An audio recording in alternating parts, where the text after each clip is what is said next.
Hey everyone, I'm Sasha and I'm a security sales engineer here at ConnectWise. And my job primarily is to be able to go ahead and demonstrate not only our technology, but our services and the value behind those as well.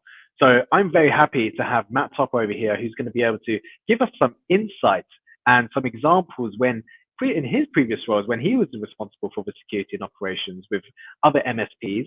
So I'm really excited to be able to just dig down a little bit deeper on that and what is the true meaning of, let's say, for example, the MDR compared to an EDR, adding resources, outsourcing. So Matt, give us a little intro about you. Yeah, thanks for having me on, Sasha. So, quick bio. My name is Matt Topper. I am the cybersecurity evangelist here at ConnectWise.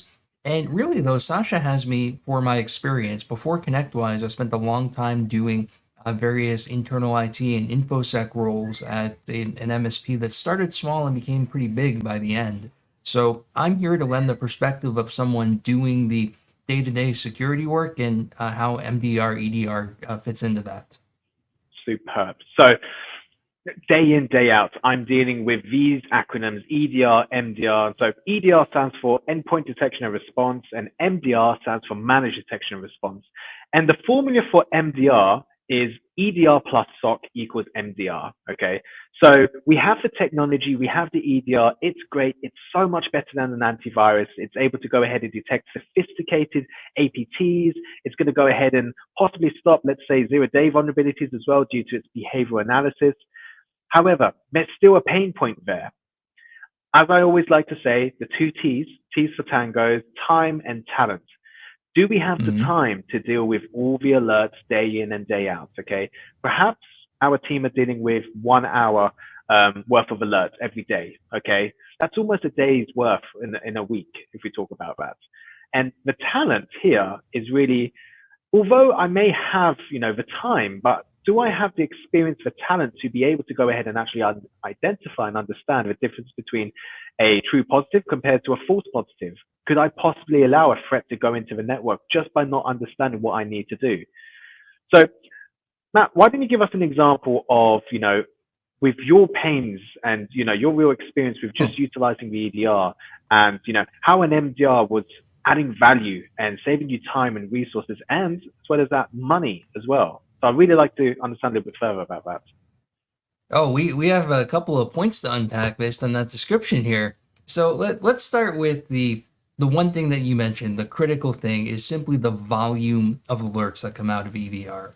And so when you describe EDR, one of the things that I like to talk about at least is that in addition to detecting known threats, it's detecting good programs that are doing weird things. And nominally, that's to detect things like someone using PowerShell in a malicious way or someone using a scripting language in a way that shouldn't be used. The problem is, and anyone who's worked in the MSP space can relate to this, a lot of line of business applications do a lot of weird things on client devices. Um, they need admin rights for some strange reason. They'll store settings in some weird place. They'll start to do something inside of Windows. And every time something like that happens, an alert triggers. Mm. An alert comes up in the EDR because it's a legitimate program doing something it's probably not supposed to be doing. And you have to filter through all of that.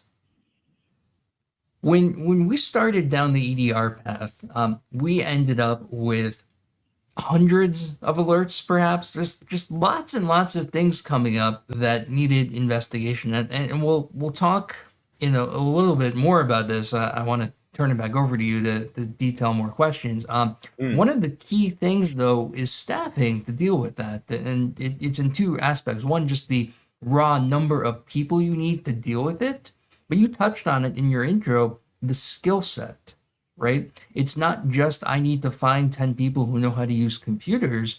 I need to find 10 people who know how to deal with these alerts and have the experience to recognize false positives. That's not everyone.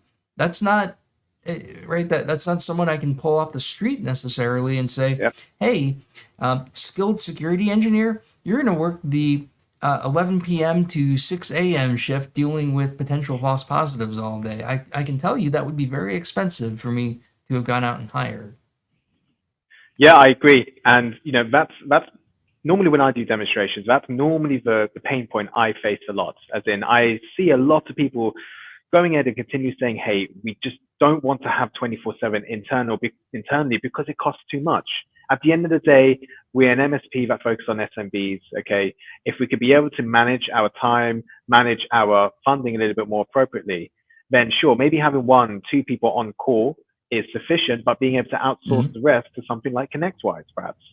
And the statistic I've seen is 90+% of alerts are false positives.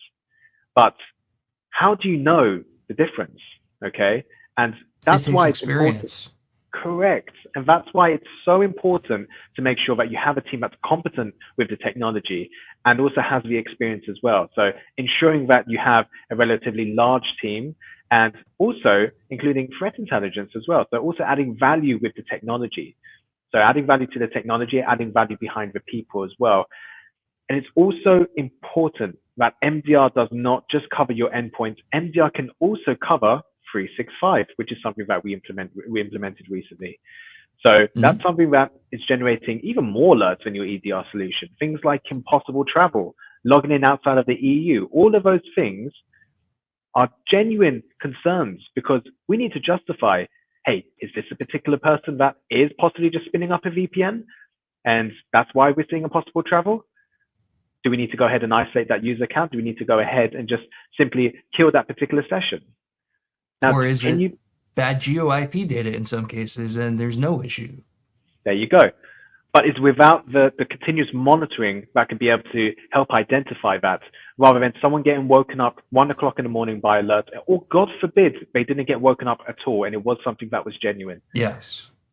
So it's important. So I think you just nailed the key point. What I do want to be able to do is have 1 or 2 people on call to deal with legitimate incidents. Something happens, there's a incident, or God forbid the 4-letter word, or what should be a 4-letter word of breach. Right? Don't say that for lots of legal reasons. If there's something legitimately that I need to deal with, that's what I want my guys being woken up for. I don't want them being woken up for this legit program is doing something that the EDR doesn't like. I want that to be filtered out for me ahead of time. So when I was doing MSP work, we did do, we engaged with the SOC, in our case, the ConnectWise SOC, to deal with that. And anything that got escalated to my team was a legitimate alert that we had to do something with, something that was going on, something that was happening in the environment. Or in some cases, and we always looked good when this happened, a client was getting a pen test that we didn't know about. Then the SOC said, hey, all this weird stuff is happening. And man, it felt so good to make that call to the client that said, hey, we see this going on. And the response to be, well, yeah, we're having a pen test and we forgot to tell you about it. That that makes you look awesome to your clients. Love that. And the ConnectWise statistic is, because again, this is my job to be able to emphasize the value, articulate the value as well.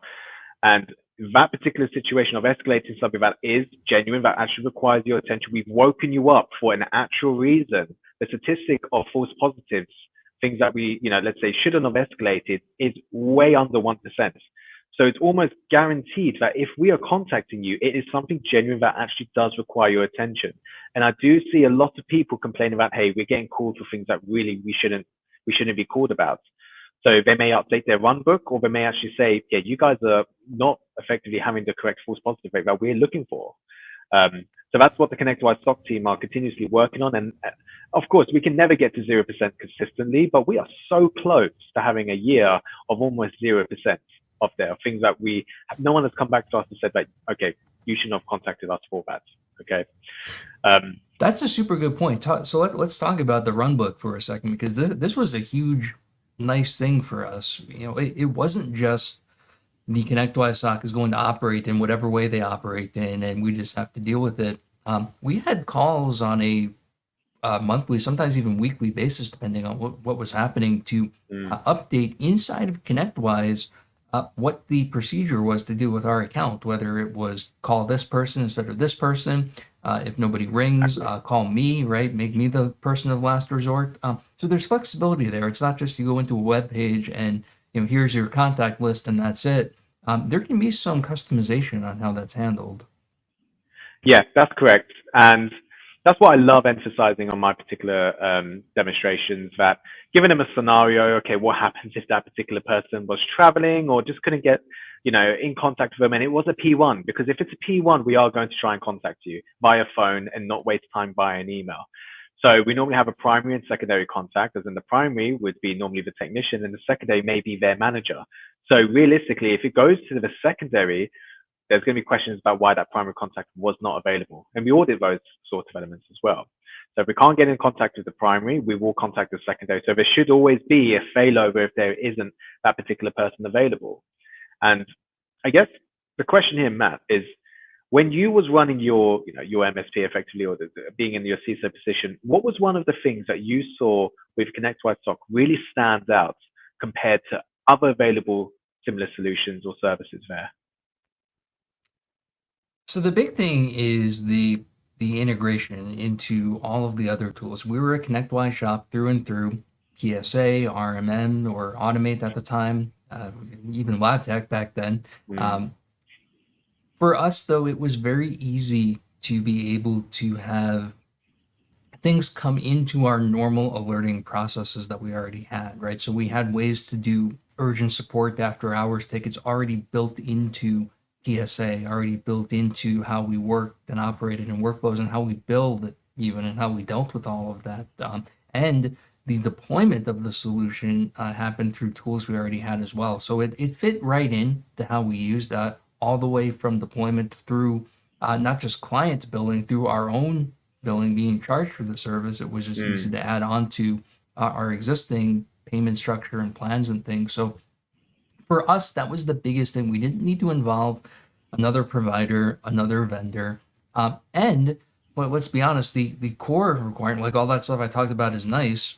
The core solution just worked, right? So at the time, we were Sentinel-1, and we may do Defender these days if I were starting from mm. zero, but Sentinel-1 is a fantastic product, and we were confident in the protection we were getting. It wasn't just that, yeah, everything integrated nicely and that's all well and good. It was, we felt like we were providing real security to our clients based on the solution that was offered. And this was proven through the testing and through the detections that came through, and the cases where something was stopped or detected early on in the attack chain before we got to the hey, the ransomware came up or there was a significant compromise.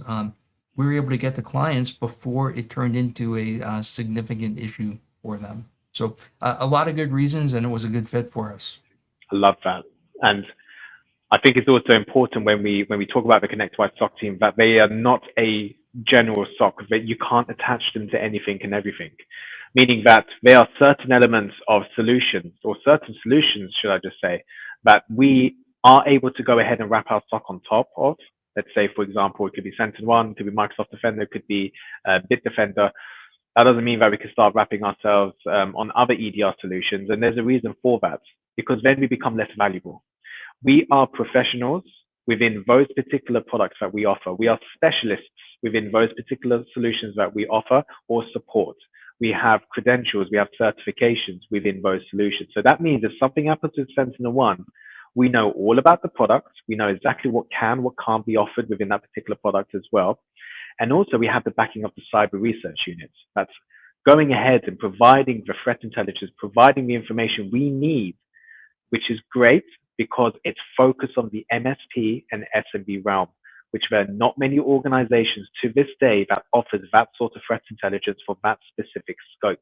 There's a lot of intelligence feeds out there that are coming from an enterprise level, but not from an MSP and SMB level. And that is our unique sales point. That's where we stand out compared to other vendors out there.